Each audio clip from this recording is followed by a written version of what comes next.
Hello guys, right coaching classes में आपका स्वागत है। तो भाई हम बात कर रहे हैं पॉलिटी की।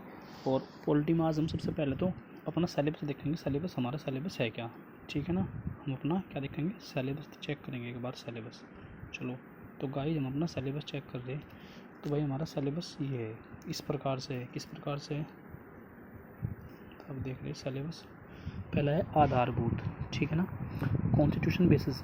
दूसरा हिस्टोरिकल बैकग्राउंड, संविधान का इतिहास। भाई साहब जो कॉन्स्टिट्यूशन बेसिस है ना, इससे 15 से 20 क्वेश्चन मैच खाएंगे आपके, ठीक है। फिर मेकिंग ऑफ कॉन्स्टिट्यूशन, संविधान का निर्माण कैसे हुआ।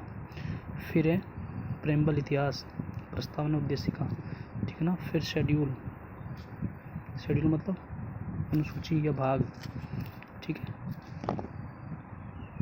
उसके बाद भाई यूनियन और इट्स टेरिटरी, संघ के क्षेत्र, सिटीजनशिप और फंडामेंटल राइट्स, मैग्ना कार्टा का, राज्य के नीति निदेशक तत्व, मौलिक कर्तव्य, ठीक है।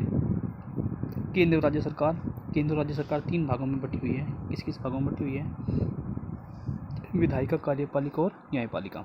फिर स्थानीय सरकार, लोकल गवर्नमेंट। फिर संवैधानिक व्यवस्थाएं किस प्रकार से हैं, ठीक है। राजनीतिक दल और मूल विधि, ये सब आपका यूपीएससी का सिलेबस है। तो सिलेबस की चर्चा हो गई, तो अब हम आगे अपना पहली क्लास पे चलते हैं, ठीक है। तो चलो हम आगे भाई पहली क्लास पे। तो चैप्टर 1 है कॉन्स्टिट्यूशन बेसिस। तो बच्चों मैं आपको समझाऊंगा भी, और लिखा हुआ तो मेरे हाथ का ही है, या सब आप अपनी एक नोटबुक वगैरह बना के नोट कर लीजिए। तो संविधान की जो कॉन्स्टिट्यूशन है, जो बेसिस है, इसकी बेसिस जो है वो क्या है। तो संविधान निर्माताओं का दर्शन है, ठीक है, पहला पॉइंट। दूसरा पॉइंट, हमारा संविधान देश का आधारभूत विधि कहा जाता है। प्रश्न कभी कभी आ जाता है, हमारा देश का संविधान क्या कहा जाता है, तो क्या कहा जाता है, आधारभूत विधि, ठीक है। भारत का संविधान सर्वोच्च है। कैसा है भाई, भारत का संविधान सर्वोच्च है। उसके बाद हम भारत के लोग, मतलब सबसे अगर मैं पहली बात करूँ, सबसे टॉप पे हमारे यहाँ संविधान है, उसके बाद हम भारत के लोग, ऐसा इसके कॉन्स्टिट्यूशन बेसिस में रखा गया है, ठीक है। परिभाषा, अब परिभाषा क्या हुई साहब, परिभाषा पे आ गए हम। चलो परिभाषा देख लेते हैं। संविधान का वह लिखित दस्तावेज जिस पर कानून की पवित्रता की मोहर है। एक ऐसा दस्तावेज जिस पर कानून की पवित्रता की मोहर लगी हुई है और जनता की आकांक्षा और इच्छाओं को पूर्ण करने के लिए प्रतिबद्ध है, ठीक है। संविधान एक ऐसा लिखित दस्तावेज है जिस पर कानून की पवित्रता की मोहर लगी हुई है और जो जनता की आकांक्षा और इच्छाओं को पूर्ण करने के लिए प्रतिबद्ध है, ठीक है। भाई साहब एक बात मोस्ट इम्पोर्टेंट है, क्या, सुप्रीम कोर्ट संविधान का अनुवादक है और संरक्षक भी सुप्रीम कोर्ट ही है, समझ गए। संविधान का संरक्षक भी सुप्रीम कोर्ट है और संविधान का अनुवादक भी सुप्रीम कोर्ट है। इम्पोर्टेंट पॉइंट है दोनों, ठीक है ना भाई। कैसे पॉइंट है, इम्पोर्टेंट पॉइंट है ये दोनों वाले, ठीक। चलो अब एक प्रश्न है कि संविधान क्या है। आधारभूत नियम, संविधान देश का सर्वोच्च नियम, लोगों की आकांक्षा और इच्छाओं को पूर्ति करने वाला। भाई साहब एक शब्द, चलो मैं आपको पहले बताऊंगा संविधान क्या है। तो संविधान की परिभाषा तो आपने यहाँ से पढ़ लिया। संविधान एक लिखित दस्तावेज इस पर कानून की पवित्रता की मोहर लगी है, जो जनता की आकांक्षा इच्छाओं को पूर्ति करने वाला है। अब जनता की आकांक्षाएं और इच्छाएं क्या हैं। जनता की आकांक्षा इच्छा ये नहीं है कि भाई साहब अजी मेरा मकान नहीं बना, अजी मुझे भूख लग रही, ये जनता की आकांक्षाएं और इच्छाएं में नहीं गिनी गई हैं। जनता की आकांक्षाएं इच्छाएं सिर्फ कानूनिक और संवैधानिक है, समझ गए मेरी बात को। कभी सोचो किसी को टोपी खाने को जी कर रहा, तो सर मेरी तो इच्छा है, अब इच्छा करते समय बात नहीं भाई, टोपी नहीं मिलेगी, दुकान नहीं है, संविधान है, ठीक है ना। चलो अगला पॉइंट देखो, मैं आपको इतने अच्छे से पढ़ाऊंगा कि आपको पूरा मज़ा आ जाएगा पढ़ने में भी और समझने में भी। लेकिन एक एक बात को आप इसे अपने नोट को तैयार कर ले भाई, ठीक है ना। मैं आपको पर्सनली अपना नोट दे रहा है, ये समझ लो आप। और अगर अब भी आपने मेहनत नहीं करी तो भाई साहब आपकी जिम्मेदारी मेरी नहीं। चलो संविधान, भारत का संविधान हस्तलिखित है, ये बहुत बड़ी बात है।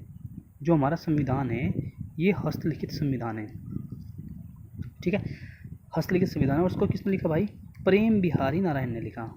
किसने लिखा, प्रेम बिहारी नारायण रजायदा, एक शब्द रजायदा भी है, ठीक है। संविधान के प्रत्येक पेज पे चित्रकला हुई है, मतलब संविधान जो लिखने वाला है वो है प्रेम बिहारी नारायण रजायदा, ठीक है। संविधान का जो पेज है, हर एक पेज पे मतलब कला करती है उसके साइडों में, जैसे पेज के हम को उसे सुंदर बनाने के लिए करते हैं, वो चित्रकारी उस पर की गई है। जो शांति निकेतन के कलाकार वो थे, चित्रकार थे वे राम मनोहर सिन्हा और नंदलाल बोस। कौन कौन थे भाई? राम मनोहर सिन्हा और नंदलाल बोस। समझ गए? इसे अंग्रेजी और हिंदी भाषा में लिखा गया है। इंग्लिश में सब 1,17,369। भाई साहब अगर आप उस पर देखोगे, चेक करोगे ना, तो वो ज़्यादा दिखा रहा, ठीक है, कहीं पे गूगल बाबा पे। तो जो मैंने आपको बताया वो ठीक है, 1,17,369। समझ गए? प्रश्न आया था यूपी ट्रिपल एस सी में आया था ये वाला प्रश्न। ये सुरक्षित रखने के लिए हीलियम गैस। अच्छा, जो संविधान है भाई साहब, वो जो हाथ का लिखा संविधान है वो आज तक ख़राब क्यों नहीं हुआ? आप देखो कि एक साल में ही जो है आपकी मतलब पेंसिल जो है, जिस भी पेन को आप यूज़ करो, लगभग एक साल में कहीं भी लिखा हुआ रंग से छोड़ने लग जा। अब सर इतने दिनों का संविधान लिखा हुआ आज तक ख़राब कैसे नहीं हुआ? क्योंकि भाई वो हीलियम से भरे बक्से में, हीलियम का एक बक्सा है वो उसमें रखा गया है। समझ गए मेरी बात को? चलो, इसे सुरक्षित रखने के लिए हीलियम गैस के भरे बक्से में रखा गया है। संसद की लाइब्रेरी में इसे रखा गया है। कहाँ रखा गया भाई? संसद की लाइब्रेरी में। अच्छा सर, संविधान है कहाँ? संविधान की जो मूल प्रतियां हैं 3 जगह है। संसद के पास है, राष्ट्रपति के पास है और न्याय व्यवस्था के पास। न्याय व्यवस्था पता क्या हो? जुडिशरी, ठीक है। संविधान की कॉपी इनके पास रखी गई है। सर संविधान का उद्देश्य क्या है? अब एक प्रश्न है कि संविधान का उद्देश्य क्या है, ठीक है। अब संविधान का उद्देश्य की हम बात करेंगे। संविधान का उद्देश्य है क्या भाई? चलो देख लो। हमारे देश में विधायिका, कार्यपालिका और न्यायपालिका के बीच समानता बनी रहे। हमारे देश में विधायिका, कार्यपालिका और न्यायपालिका के बीच समानता बनी रहनी चाहिए, ठीक है। अधिकारों की रक्षा होनी चाहिए, स्पेशल स्टेटस होनी चाहिए, लोगों की आकांक्षा इच्छाओं को पूरा करना। अब ये वाली चीज़ जो है ना, लोगों की आकांक्षा इच्छाओं को, इसमें भ्रमित मत हो जाइए भाई, ठीक है ना। ये आकांक्षा इच्छाएं कौन सी है मैंने आपको बताई दी। अब अगली बात आएगी संवैधानिक विधि व नियम। संविधान के प्रावधान व नियम जो इसमें लिखे गए हैं, मौलिक अधिकार, नीति निर्देशक आदि। समझ गए मेरी बात? संवैधानिक विधि और नियम में कौन कौन चीज़ आई? संविधान का प्रावधान, नियम जो इसमें लिखे गए हैं, मौलिक अधिकार और नीति निर्देशक। समझ गए ना? मौलिक अधिकार और नीति निर्देशक। समझ गए? चलो, अब अगला पॉइंट आ गया संविधानवाद। सर संविधानवाद क्या है? बिल्कुल, सरकार अपनी मनमानी नहीं कर सकती। समझो बात को। अब आपको शायद बच्चों इस बात का पता भी ना हो कि सर वहाँ पर नक्सलवाद होता है छत्तीसगढ़ में बहुत सारा, तो सरकार चाहे तो 1 महीने में पोस्ट हटा दें। जी नहीं, हटा नहीं सकती, मजबूरी है उनकी, क्योंकि वे भी मजबूर है संविधान के आगे। अब सर संविधान का कैसे मजबूर है? चलो मैं आपको बता दूँ। हमारे संविधान में कुछ चीज़ें जब वो स्ट्रक्चर होनी चाहिए थी, तो उसमें क्या था? लोकतंत्र होना चाहिए था, राजतंत्र नहीं होना चाहिए, ठीक है। समझिए ना, लोकतांत्रिक का निर्माण होता, राजतंत्र का निर्माण नहीं हुआ था। चलो, अब सरकार संविधानवाद, यही संविधानवाद है कि छत्तीसगढ़ से क्षेत्रों में नक्सलवाद को ख़त्म करने के लिए वहाँ एयरफोर्स, नेवी, आर्मी का प्रयोग नहीं कर सकती, इसलिए वहाँ क्या है? CRPF। समझ गए ना? चलो मेरी बात को समझे ना भाई, बोलते रहा करो, बताते रहा करो, बोल लोगे कैसे? रिकॉर्डेड क्लास है भाई नेट की बड़ी समस्या है, वरना ऑनलाइन क्लास भी देने का मन था, लेकिन नेट की बड़ी समस्या इसलिए सब तिकड़मबाजी करके आपके लिए क्लास क्रिएट की है। चलो, अब अगला पॉइंट राज्य, ठीक है ना भाई। अगला पॉइंट क्या है? राज्य। सर राज्य क्या है? राज्य देश में कहीं भी, सुनिए, हमारे देश में कहीं भी कंट्री शब्द का शब्द नहीं हुआ है। हमारे देश में नहीं भाई, हमारे संविधान में है ये, ठीक है ना। इस शब्द लिखा ना देश में से, ये देश की जगह क्या है? संविधान कर लो। हमारे संविधान में कहीं भी कंट्री शब्द नहीं है, जबकि राज्य लिखा है। समझ गए ना? कंट्री शब्द कहीं नहीं है संविधान में। समझ गए? कंट्री शब्द का प्रयोग संविधान में नहीं हुआ। और राज्य शब्द की परिभाषा आर्टिकल 12 में है। राज्य शब्द की परिभाषा आर्टिकल 12 में है। सुनिए मेरी बात ध्यान से बच्चे। और अब चलो, अब मैं आपको एक प्रश्न दे देता हूँ। राज्य शब्द की परिभाषा कहाँ है? सर राज्य शब्द की परिभाषा आर्टिकल 12 में है, ठीक है, आर्टिकल 12 में। और आर्टिकल 152, राज्य सरकार भी राज्य है। ये बात ध्यान रखना, बहुत इंपॉर्टेंट बात है। आर्टिकल 12 में क्या है? राज्य शब्द की परिभाषा है, और आर्टिकल 152 में राज्य सरकार भी राज्य है। ये बात तो भाई दोनों बात ध्यान रखनी है। समझ गए बात को? दोनों बातें ध्यान रखनी है। अब टेरिटरी होनी चाहिए भाई, किसमें? राज्य सरकार में। अच्छा, राज्य सरकार होने के लिए ये वाली चीज़ें होनी चाहिए। जनसंख्या होनी चाहिए, सरकार भी होनी चाहिए, संविधान भी होना चाहिए, राज्य सरकार और जनता एक रत्न होनी चाहिए, टेरिटरी भी होनी चाहिए। अच्छा टेरिटरी इसका सब लिख दिया मैंने, कोई बात नहीं। टेरिटरी मतलब क्या है कि एक क्षेत्र होना चाहिए, जैसे जम्मू से कन्या, ईस्ट से वेस्ट, नॉर्थ से साउथ, समझ गए ना। राज्य में क्या क्या शामिल होनी चाहिए राज्य में। अब ये बड़ी बात भाई, राज्य में क्या क्या चीज़ शामिल होनी चाहिए। अच्छा भाई एक मिनट मैं आपसे ये बता दूँ, इसका थोड़ा ध्यान रखियो। कंट्री शब्द का प्रयोग इसमें राज्य में कहीं भी कंट्री शब्द का प्रयोग नहीं है। सॉरी, संविधान में कहीं भी कंट्री शब्द का प्रयोग नहीं है, सिर्फ राज्य लिखा है। बहुत इंपॉर्टेंट चीज़ है बच्चे, यूपी ट्रिपल एस में हुई चीज़ है। मैं आपको बहुत ये वाली वही चीज़ें बता रहा हूँ जो पेपर में आई हुई हैं। पेपर से बाहर नहीं जाने दूंगा, समझे ना, पढ़ने वाले चाहिए आप। न्यायपालिका जुडिशरी राज्य सरकार में नहीं आता, ध्यान दो। न्यायपालिका जुडिशरी राज्य सरकार में नहीं आता कोई चीज़, तो न्यायपालिका नहीं आती, जुडिशरी नहीं आती, ठीक है, और ये राज्य सरकार में नहीं आती। सार्वजनिक उद्यम एनटीपीसी वगैरह भी राज्य सरकार के अंतर्गत। अच्छा जो ये एनटीपीसी वगैरह है ना, एनटीपीसी एरिया, बट ये एनटीपीसी एरिया की बात करिए, आपके एनटीपीसी रेलवे वाले की बात नहीं करी, ठीक है ना। ये भी निजी क्षेत्र में राज्य सरकार के अंतर्गत, निजी क्षेत्र भी राज्य सरकार के। अच्छा निजी क्षेत्र बाबू, ये जो है ना एनटीपीसी वगैरह भी राज्य सरकार के अंतर्गत नहीं आती, ये केंद्र के अंतर्गत आते हैं। और ये सब चीज़ें जैसा निजी क्षेत्र की राज्य सरकार के अंतर्गत आता है। एमटीएनएल जैसे बीएसएनएल वगैरह, सॉरी बीएसएनएल नहीं एमटीएनएल भाई, हाँ बीएसएनएल भी है इसमें, बिल्कुल।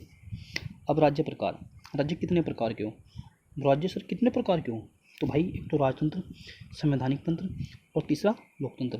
राजतंत्र तो राज्य कितने प्रकार के हो बाबू, राज्य हो गए आपके 3 टाइप्स। कितने प्रकार के हो गए राज्य आपके, 3 प्रकार के हो गए, ठीक है ना, 3 टाइप्स। तो एक तो क्या हो गया राजतंत्र। सर राजतंत्र क्या है, अरे जैसे यार यहाँ है कि इसमें नॉर्थ कोरिया में किम जोन वगैरह, देखिए ना, तानाशाह जिसे कहते हैं वो राजतंत्र, तानाशाह जिसे कहते हैं वो राजतंत्र, समझ गए, क्लियर। एकाधिकार मतलब उस पर उसके बप्पू का अधिकार था, उसके ताऊ का अधिकार था, उसका अधिकार आगे उसके होने वाले बच्चों का अधिकार होगा, समझ गए ना। मतलब जैसे राजाओं का शासन था ना, तो वो राजतंत्र था।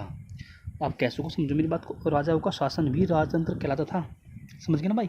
अब कैसे आएगी संवैधानिक तंत्र की बात, कहीं की बात आ गई, संवैधानिक तंत्र की बात।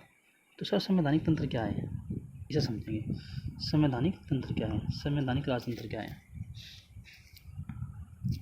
चलो अब इस पर ध्यान दो। ये क्या है, ब्रिटेन वगैरह, इसमें इसका जो सबसे बड़ा उदाहरण है ना वो ब्रिटेन है। अच्छा क्या है, अधिकार तो है किसके पास, पार्लियामेंट के पास, ठीक है, समझ के बात। इनका अधिकार किसके पास है, पार्लियामेंट के पास है, और राजा रानी सब पास करेंगे, समझिए ना। कोई भी कानून पार्लियामेंट क्रिएट करेगी और राजा रानी वहाँ के जो है वो इसे पास करेंगे, ये बात समझ लो। कोई भी कानून वहाँ के पार्लियामेंट पास करेगी और उसे राजा रानी पास करेंगे, ठीक है बात भाई। चलो अब बात आगे कहेंगे लोकतंत्र की। तो लोकतंत्र 2 प्रकार को, एक तो प्रत्यक्ष और अप्रत्यक्ष, ठीक है। अब साहब लोकतंत्र है क्या, ये समझ लो। लोकतंत्र कैसा है, जैसा हमारे यहाँ है, ठीक है।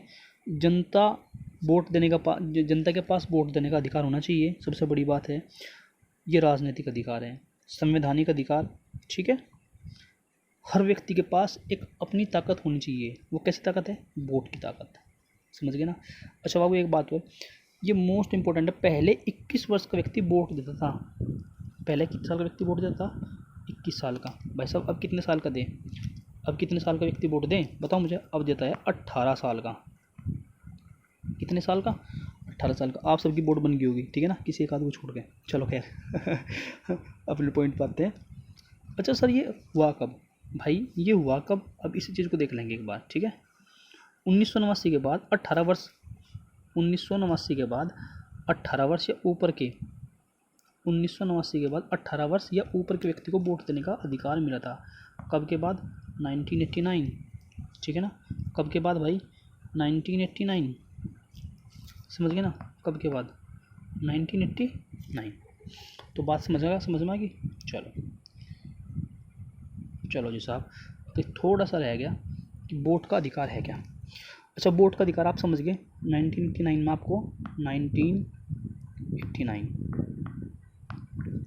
ठीक है, 1989 में आपको मिला था कहीं का अधिकार, वोट का अधिकार। बहुत इंपॉर्टेंट है, अधिकार तो उससे पहले भी था भाई साहब, लेकिन तब क्या था, 21 वर्ष का व्यक्ति वोट दे सकता था, अब क्या है, 18 वर्ष का व्यक्ति वोट दे सकता है। तो ठीक है, बात अब करेंगे वोट का अधिकार। निर्वाचन आयोग करेगा। निर्वाचन वो आयोग कौन होता है? इलेक्शन कमीशन, ठीक है ना। कौन होता है? इलेक्शन कमीशन, इलेक्शन कमीशन, समझ गए। आचार संहिता 1951 में वर्णित है।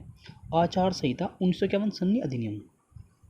आचार संहिता वर्णित तो 1951 में है, लेकिन क्या लागू सबसे पहली बार आचार संहिता 1952 में हुई थी। समझ गए? कब हुई थी? 1952 में हुई थी आचार संहिता लागू, लेकिन अधिनियम 1951 में तहत अंतर्गत आती है आचार संहिता। अधिनियम 1951, ठीक बच्चे, क्या अधिनियम 1951। क्षेत्रीय निर्वाचन क्षेत्रों की सीमा तय करना, ये परिसीमन कहलाता है, ठीक है। कि भाई यू क्षेत्र की, जैसे मतलब कि कोई भी मैप हो गया अपना, ठीक है ना, कि वैसे मुझे अब तो है नहीं, लेकिन चलो खैर मैंने कोशिश ही करके बना दिया। चलो अब क्या परिसीमन, क्षेत्रीय निर्वाचन और क्षेत्रों की सीमा तय करना, मतलब निर्वाचन मतलब इलेक्शन के टाइम की सीमा तय करना कि यहाँ से यहाँ तक का इलेक्शन इसका, यहाँ से यहाँ तक का इलेक्शन इसका। तो ये कब में? 1952 में। वैधानिक व्यवस्था भी 1952 में बनी। सुप्रीम कोर्ट को चैलेंज नहीं कर सकते कौन? परिसीमन। परिसीमन के दौरान हम सुप्रीम कोर्ट को चैलेंज नहीं।